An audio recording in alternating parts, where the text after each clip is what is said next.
Je m'appelle Luna Carter, et le jour où je devais épouser l'amour de ma vie, j'ai découvert la pire vérité qui soit. L'église embaumait le lys et le parfum, des rires résonnaient dans la nef. Mais derrière une porte entr'ouverte, j'ai tout entendu. Je ne suis pas amoureux d'elle, a murmuré mon fiancé. J'ai juste besoin de son argent. Quand ce sera fait, on partagera à parts égales. Il ne parlait pas à une inconnue. Il parlait à ma sœur.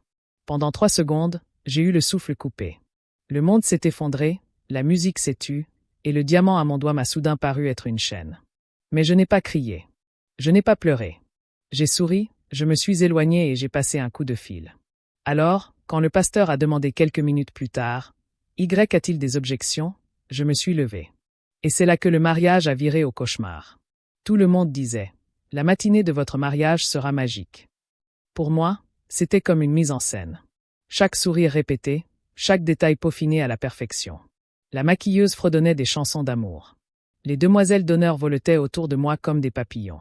Et ma mère, les yeux fermés, murmurait « Ton père serait si fier ». Luna, je souris et fis semblant de la croire. Evan Moore, mon fiancé, avait toujours été le genre d'homme qui inspirait confiance. Charmant, élégant, avec cette assurance naturelle qui emplissait une pièce.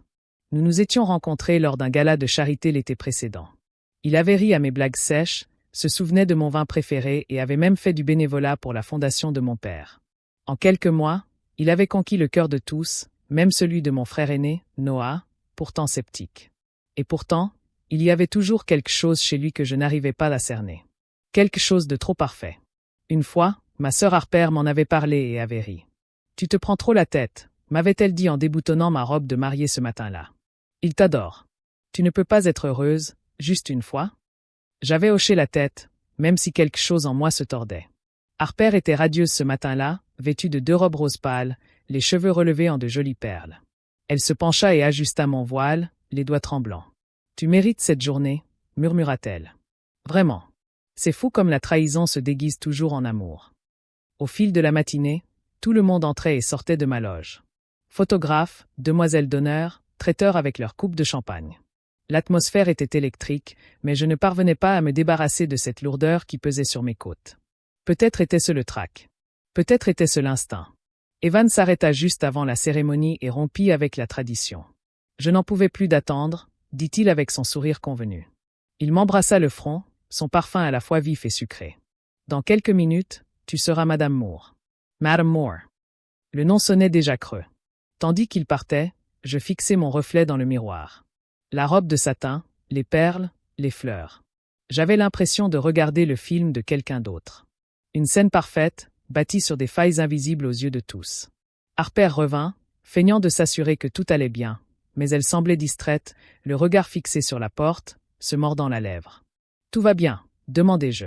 « Oui » répondit-elle rapidement, s'assurant simplement que les invités étaient assis. Son ton était léger, mais elle évitait mon regard. Elle marchait trop vite. C'est alors que je l'entendis. Des voix ténues résonnèrent dans le couloir de marbre. La voix grave et assurée d'Evans. Le murmure doux et anxieux d'Harper. D'abord, je souris, pensant qu'il plaisantait ou répétait un discours. Mais ces mots suivants fendirent l'air comme une épée. « Détends-toi, Harper. Elle ne le saura jamais. Demain, son argent est à nous. » Et voilà, la journée parfaite s'acheva avant même d'avoir commencé. Mes mains se glacèrent. Le bouquet me glissa des doigts. Car à cet instant précis, je compris que mon mariage n'était pas une histoire d'amour. C'était un piège, et j'en étais la cible. Je restai figé à l'extérieur de ce couloir, caché juste derrière la porte entr'ouverte. Mon voile effleura le mur tandis que je me penchais, retenant à peine mon souffle. Mon cœur battait si fort que j'avais peur qu'il l'entende. La voix d'Evan était calme, douce, le genre de ton qu'il employait pour convaincre les donneurs de signer des chèques. « Tout est sous contrôle », murmura-t-il. Après la cérémonie, le transfert est effectué. Ensuite, nous disparaissons un moment. Simple. La voix d'Harper tremblait. Tu le fais paraître simple, mais c'est ma sœur, Evan. Elle me fait confiance. Il rit doucement, d'un air dédaigné. C'est justement ce qui rend la chose simple. Elle est émotive, naïve. Elle ne voit rien venir. Je me mordis la lèvre jusqu'à sentir le goût du sang. Mes genoux menaçaient de flancher, mais je restais immobile et écoutais. Chaque phrase était un clou dans le cercueil de la vie que je croyais avoir, murmura Harper à nouveau, désespéré. Et si elle se doute de quelque chose? Elle ne se doutera de rien, dit-il sèchement. J'ai déjà eu affaire à des femmes comme elle. Des femmes comme elle. C'est ainsi qu'ils me voyaient. Pas une personne, pas une fiancée, juste une possibilité parmi d'autres. Mes doigts tremblaient tellement que la bague de fiançailles scintillait comme pour se moquer d'eux. Moi. Pour la première fois, je réalisais la froideur du diamant contre ma peau. Dans la pièce, la voix d'Harper se brisa.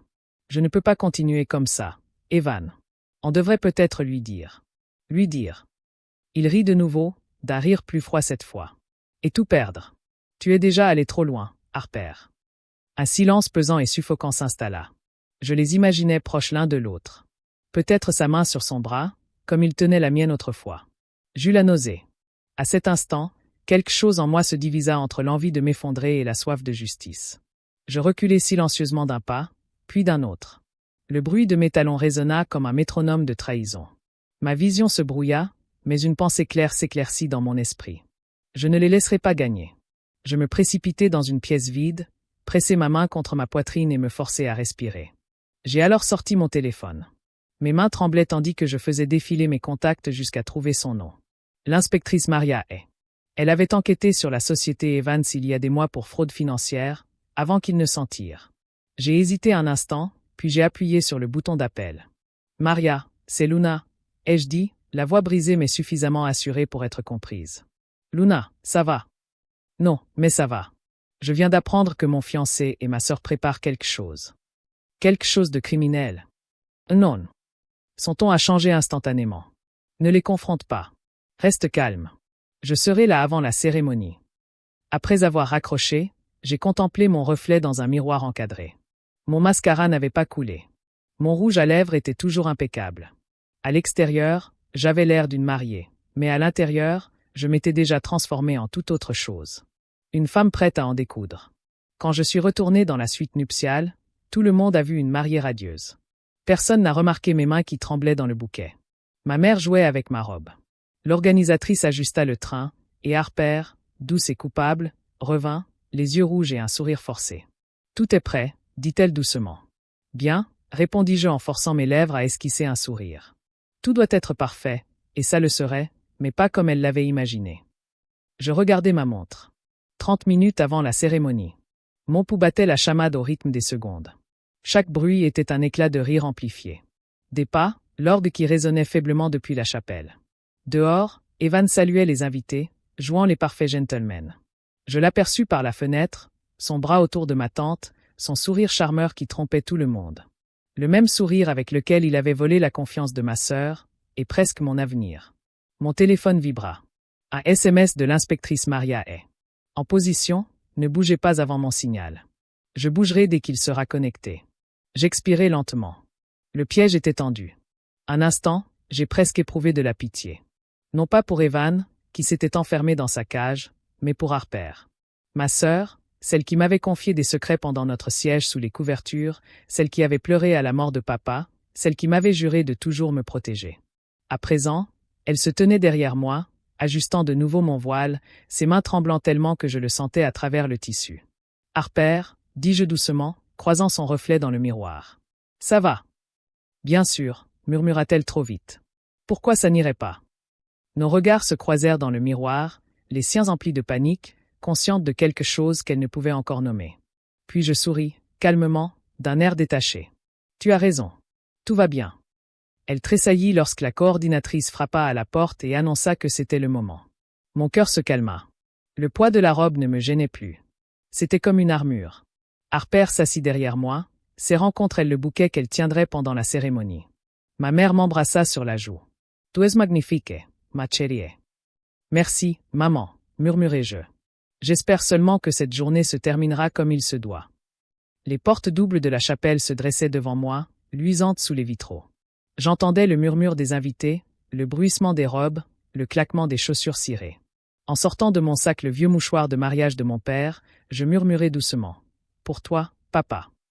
On verra bien. » Lorsque les portes s'ouvrirent, la lumière du soleil inonda l'allée comme un projecteur. La musique monta en puissance. Et tandis que j'avançais, chaque pas mesuré, chaque respiration consciente, je n'allais plus vers l'amour. J'allais vers la justice. Dès que les portes de l'église s'ouvrirent, une vague d'applaudissements déferla. Ma mère renifla. Mes amis poussèrent des cris d'admiration. Les appareils photo crépitaient comme des lucioles. Pour tous les spectateurs, j'étais l'incarnation du bonheur. Pour moi, c'était comme me jeter dans une tempête que j'avais moi-même déclenchée. Evan se tenait à l'autel, d'une beauté à couper le souffle, sûr de lui, maître de lui et serein. Son sourire était ce même sourire parfait qui m'avait jadis fait tomber amoureuse. Maintenant, je comprenais ce que c'était, un masque. Quand je l'ai rejoint, il a pris mes mains et les a serrées doucement. « Tu es parfaite », a-t-il murmuré. J'ai croisé son regard, d'une voix calme. « Vous aussi. Presque trop parfait. » Je n'étais pas une inconnue. Il a ri doucement, se méprenant sur mon ton. Il pensait que j'étais nerveuse. Tant mieux. Harper se tenait à ma gauche, le visage pâle, son bouquet tremblant légèrement. Elle évitait mon regard, fixant plutôt ses chaussures. Toutes les quelques secondes, je la voyais jeter un coup d'œil à Evan, la culpabilité fulgurant derrière ses cils. Le pasteur s'est raclé la gorge et a commencé. Nous sommes réunis aujourd'hui pour célébrer l'union de Luna Carter et d'Evan Moore. Ces mots m'ont enveloppé, lointain et creux. Union éternelle, mon amour. Ils sonnaient comme des mensonges maintenant. Des répliques apprises par cœur dans une pièce déjà réécrite. J'ai balayé les bancs du regard, rivé sur l'inspectrice, assise tranquillement au fond, déguisée en invitée. Son regard a croisé le mien une fraction de seconde, calme, posé, rassurant. Elle hocha faiblement la tête. Je me retournai vers Evan. Il avait l'air si sûr de lui, si fier, complètement inconscient de l'étau qui se resserrait autour de lui. Au moment des vœux, il prit la parole le premier. Sa voix était douce comme de la soie. « Luna, dès l'instant où je t'ai rencontrée, j'ai su que tu étais la bonne. Tu as illuminé ma vie. Je promets de te chérir et de te protéger, d'être à tes côtés dans toutes les tempêtes. » J'ai failli rire. Me protéger de ce qu'il. L'assistance soupira, émue. Ma mère essuya ses larmes. L'ironie me brûlait la gorge. Puis ce fut mon tour. Je pris une lente inspiration et sentis la bague en diamant à mon doigt, froide, lourde, symbole de tous ces mensonges. Je lui souris tendrement. « Evan, » dis-je doucement. J'ai longtemps cru que l'amour était une question de confiance, de regarder quelqu'un dans les yeux et de savoir qu'il ne vous mentirait jamais. Mais j'ai appris que même les plus beaux yeux peuvent cacher les secrets les plus sombres et que le regard dans les yeux est réservé à ceux qui conduisent à toute vitesse. « Ah !» Murmure parcourut l'église. Le sourire d'Evan s'effaça un instant. Harper serra plus fort son bouquet. Je poursuivis, calme et posé. Aujourd'hui, je promets de toujours me protéger, même de ceux qui me disent je t'aime. Le pasteur cligna des yeux, perplexe. Ma mère fronça les sourcils. Evan laissa échapper un petit rire gêné, tentant d'en rire. Elle a de l'humour, n'est-ce pas, lança-t-il à l'assemblée. Je lui souris. Vous n'imaginez même pas. Car dans 3 minutes, il regretterait amèrement de me l'avoir dit. Le pasteur sourit chaleureusement, insensible à la tension palpable sous la voûte. L'atmosphère était lourde, pesante, chargée d'une tension insoutenable. J'entendais le léger bourdonnement du micro, le bruissement délicat de la soie, mon cœur qui battait la chamade. Si quelqu'un ici connaît une raison pour laquelle ces deux-là ne devraient pas s'unir par les liens sacrés du mariage, déclara le pasteur, sa voix résonnant dans toute l'église, parlez maintenant ou taisez-vous à jamais. Censé être une simple formalité, c'était pour moi le signal. J'ai lâché la main d'Evan. En fait, ai-je dit clairement, ma voix brisant le silence, oui. La salle s'est figée. Le souffle coupé de ma mère a résonné dans l'assemblée. Harper est devenu livide. Evan a cligné des yeux, son sourire charmant se muant en confusion. « Luna » a-t-il dit en riant à moitié. « C'est une blague. » J'ai incliné la tête. On pourrait dire ça, mais ce n'est pas moi qui ris. Tous les regards se sont tournés vers moi. Mes mains n'ont pas tremblé. Ma voix n'a pas flanché. C'était comme si quelque chose en moi s'était soudainement éclairé. J'ai plongé la main dans mon bouquet et j'ai sorti mon téléphone. L'écran s'est illuminé quand j'ai appuyé sur lecture. Et puis sa voix a empli l'église. Je ne suis pas amoureux d'elle. J'ai juste besoin de son argent. Quand ce sera fait, on partagera à parts égales. Les joues des invités se sont embrasées comme par magie. Des murmures ont fusé, des têtes se sont tournées, des mâchoires se sont décrochées. Un téléphone a heurté le sol. Le visage d'Evan devint livide. « C'est quoi ce bordel » aboya-t-il, perdant toute maîtrise de lui. « C'est toi, dis-je calmement. Lave-moi. » Il se précipita sur moi, mais je reculai. « Assieds-toi, Evan. »« Ça n'a aucun sens, » cria-t-il, la voix s'élevant. « Tu ne sais pas ce que tu fais. » Derrière moi, murmura Harper d'une voix tremblante. « Oh mon Dieu, Luna, je peux t'expliquer. » Je me retournai brusquement, mon voile flottant au vent. « M'expliquer comment tu as prévu de me voler ou comment tu as couché avec mon fiancé dans mon dos. » L'assistance retint son souffle. Harper s'effondra, serrant son bouquet contre lui comme un bouclier. Il m'a dit qu'il m'aimait. Il a dit qu'il te quitterait après le mariage. Des murmures parcoururent l'assistance. Ma mère se couvrit la bouche. Le pasteur tenta d'intervenir, bafouillant. Peut-être devrions-nous faire une pause. Non, dis-je fermement. Le spectacle n'est pas terminé. Juste au moment opportun. Les lourdes portes en bois s'ouvrirent en grinçant. 2 policiers en uniforme entrèrent, suivis de l'inspectrice Maria Hay, calme et inébranlable. Son insigne brillait sous la lumière des vitraux. Evan Moore, annonça-t-elle, sa voix perçant le silence stupéfait. Vous êtes en état d'arrestation pour fraude, détournement de fonds et tentative d'usurpation d'identité. Evan se retourna, la machoire se ree. Tu m'as eu. Je le fixai droit dans les yeux. Tu t'es trompé toi-même. J'ai juste appuyé sur lecture. Alors que les policiers s'approchaient, il tenta de reculer, mais ils lui saisirent les poignets et lui tordirent les bras dans le dos. Le clic métallique des menottes résonna comme un coup de feu dans le hall solennel. Vous ne pouvez pas faire ça, hurla-t-il, la voix brisée. Si, dis-je doucement. Et je viens de le faire. Harper s'effondra à genoux et sanglota. Evan, dis quelque chose, s'il te plaît. Il la nargua, le venin dégoulinant de chaque mot. Tu crois que je t'ai jamais aimé? Tu n'étais qu'un instrument. Son visage, empreint d'une désolation absolue, n'était pas satisfaisant. C'était tragique, mais nécessaire. L'inspecteur me fit un signe de tête, puis se retourna pour l'emmener. Au moment où Evan passait près de moi, il se pencha vers moi, la voix basse et haineuse. Tu vas le regretter, Luna. Je lui souris faiblement. Non, c'est toi. La porte claqua derrière lui. Un instant, le silence retomba, hormis le bourdonnement dans mes oreilles et les battements de mon cœur. Le pasteur resta figé, l'assemblée muette. Puis quelqu'un se mit à applaudir lentement, maladroitement. Un autre se joignit à lui. En quelques secondes, l'église résonna d'applaudissements, non pas de joie, mais d'incrédulité, d'admiration, de stupeur. Je ne bougeais pas. Je restais là, immobile, le voile tombant de mes cheveux et s'accumulant à mes pieds. Mon bouquet me glissa des mains. Ma mère se précipita vers moi et m'enlaça. « Oh, mon amour !» murmura-t-elle d'une voix tremblante. « Pourquoi ne me l'as-tu pas dit ?» murmurai-je en retour. Parce que je devais aller jusqu'au bout. Derrière elle, Harper était escortée par un policier pour être interrogée. Elle me regarda une dernière fois, les yeux gonflés et le visage pâle. « Je suis désolée, Luna. Je ne l'ai jamais pensé. » Si, l'interrompis-je doucement. Tu pensais juste que je ne le découvrirais pas. Quand les portes se refermèrent, je restai là, dans le silence pesant de l'hôtel, entouré de fleurs, de musique et de promesses brisées. Le pasteur s'éclaircit la gorge. « Mademoiselle Carter, souhaitez-vous continuer ?» Je failli sourire. « Non, pasteur. Je crois que le mariage est officiellement terminé. » Puis je me retournai et descendis l'allée seule, mes talons claquant sur le marbre comme le tonnerre. Dehors, le ciel était devenu gris. Le vent se leva, portant le son des sirènes au loin. Je levai les yeux et laissai la première goutte de pluie me frapper la joue. Et pour la première fois de la journée, je souris. Non pas parce que j'étais heureuse, mais parce que justice avait enfin été rendue, vêtue de blanc. La pluie commença à tomber légèrement lorsque je sortis de l'église. La foule s'était déversée dans la cour, bourdonnante comme des abeilles après qu'on ait donné un coup de pied dans leur ruche. Ma robe blanche collait à mes jambes, lourde et froide. Mais je n'y prêtais pas attention. Je me sentais légère comme une plume, comme si on venait de me retirer un secret qui m'oppressait depuis des mois. Derrière moi, les portes de l'église s'ouvrirent à nouveau. Harper sortit en titubant, escorté par un policier, son mascara coulant sur ses joues, sa barrette à perles disparue.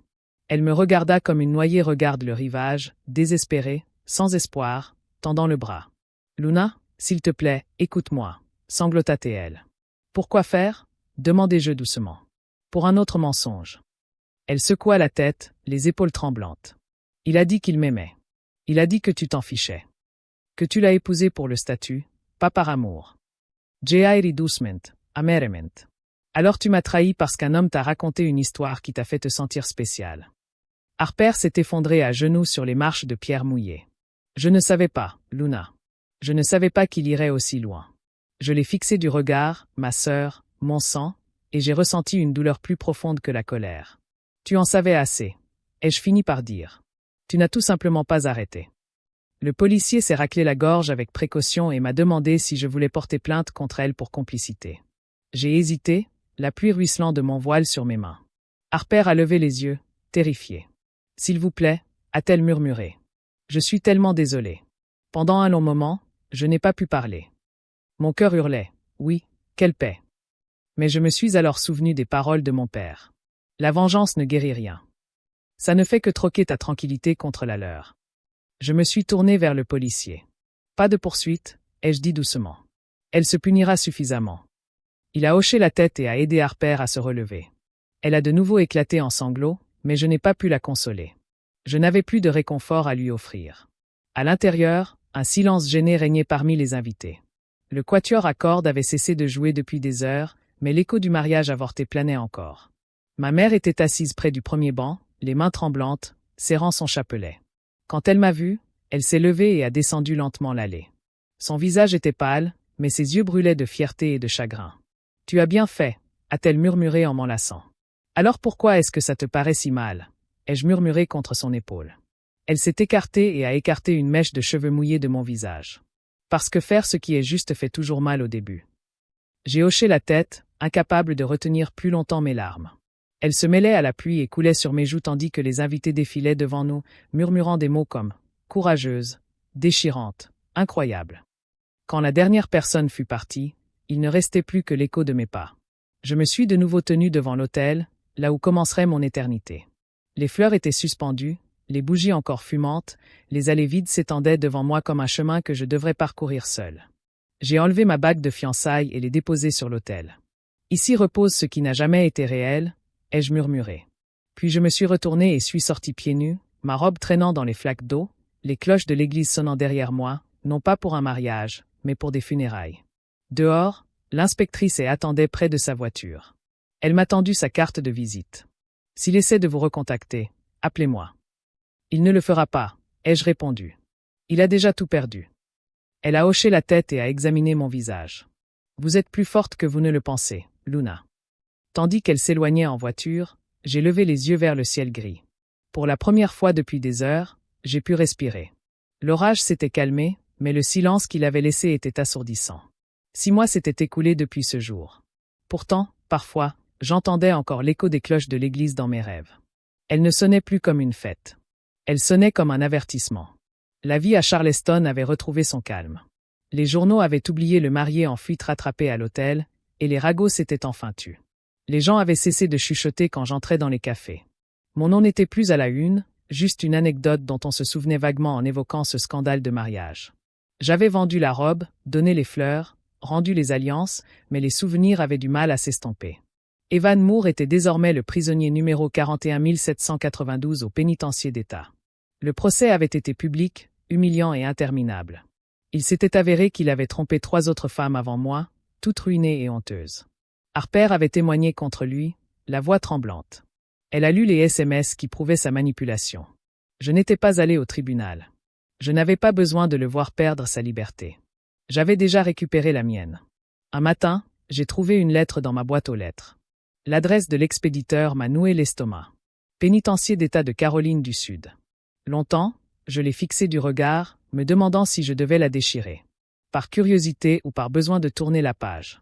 D'abord, la lettre était courte, écrite d'une écriture soignée et régulière. Luna, je n'attends pas ton pardon. Je veux juste que tu saches que j'ai grandi sans jamais connaître l'amour. Quand je t'ai rencontré, je ne savais que profiter des autres avant qu'ils ne profitent de moi. Ce n'est pas une excuse. C'est la vérité. Tu as été la première personne à me faire peur.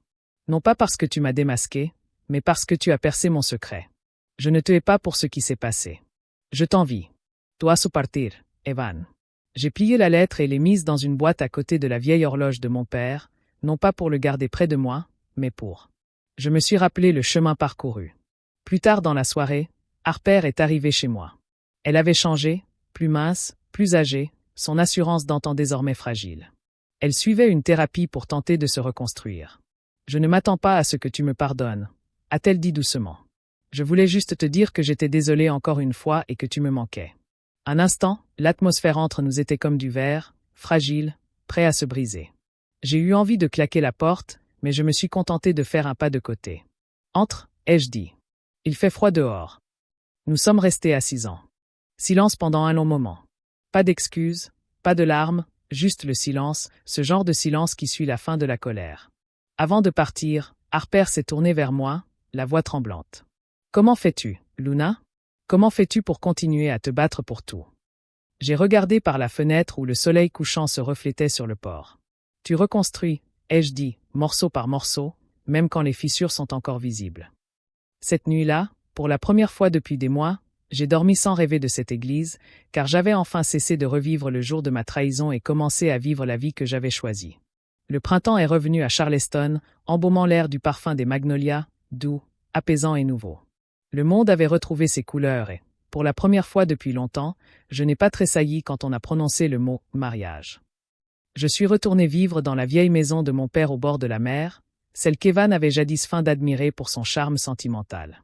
J'ai passé des mois à la restaurer, à repeindre le porche, à réparer les vieilles choses. Des volets et de la lavande plantée au pied des marches. Le rythme de la reconstruction devint une thérapie. Le papier de verre et la lumière du soleil, le cirage et la musique. Un matin, alors que je plantais le dernier clou dans une simèse, ma mère est passée avec du café. Elle m'a regardé travailler en silence avant de dire « Tu me rappelles ton père quand il a reconstruit cette maison après l'ouragan ?» J'ai esquissé un sourire.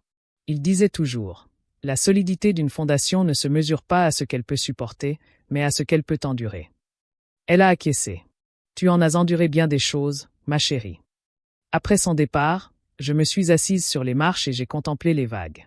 Une douce brise soulevait mes cheveux et, pour la première fois, l'océan ne me semblait pas le reflet de ma perte. Il me semblait synonyme de liberté. J'ai ouvert mon journal, celui que j'avais commencé après ma thérapie, et j'ai écrit 3 mots en haut de la page. Et maintenant? J'ai écrit sur le fait d'apprendre à faire confiance à nouveau. Non pas aux personnes, mais au moment opportun. Sur la prise de conscience que l'amour n'est pas toujours romantique. Parfois, c'est le geste discret de se sauver soi-même. La lumière de l'après-midi changeait tandis que je relisais mes anciennes notes et que je retraçais le parcours de la jeune fille que j'étais. La mariée pleine d'espoir, la femme brisée, la survivante. Je ne l'ai pas effacée. Je l'ai honorée. Elle était la preuve que je pouvais m'effondrer et pourtant reconstruire quelque chose de plus fort à partir de ces décombres. Un léger coup à la porte m'a tiré de mes pensées. C'était l'inspectrice Maria Hay, une enveloppe brune à la main. L'affaire est officiellement classée, a-t-elle dit. Il a accepté la négociation de peine. Aucun appel possible. J'ai hoché la tête. Merci pour tout. Maria esquissait un sourire. Vous savez, quand je vous ai rencontré ce jour-là, je pensais que vous étiez. J'allais craquer. Oui, je l'ai fait, ai-je dit. Mais pas comme il l'aurait souhaité. Elle a gloussé et m'a tendu sa carte de visite. Mais si jamais vous avez besoin d'un service, honnêtement, je pense que vous n'aurez aucun problème. Quand elle est partie, je me suis rassis sur le porche, à contempler le ciel qui se teintait d'or.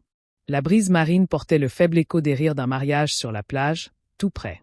Au lieu de la douleur, j'ai ressenti autre chose. La paix. Je me suis murmuré, le pardon n'est pas pour eux. Il est pour moi. Puis j'ai fermé les yeux et imaginé le son des cloches de l'église, non pas comme un avertissement cette fois, mais comme une promesse. Car ce n'était pas la fin de mon histoire. C'était le début d'un nouveau départ. Un départ bâti sur la force, la vérité et des fondations qui pourraient enfin me permettre de vivre pleinement.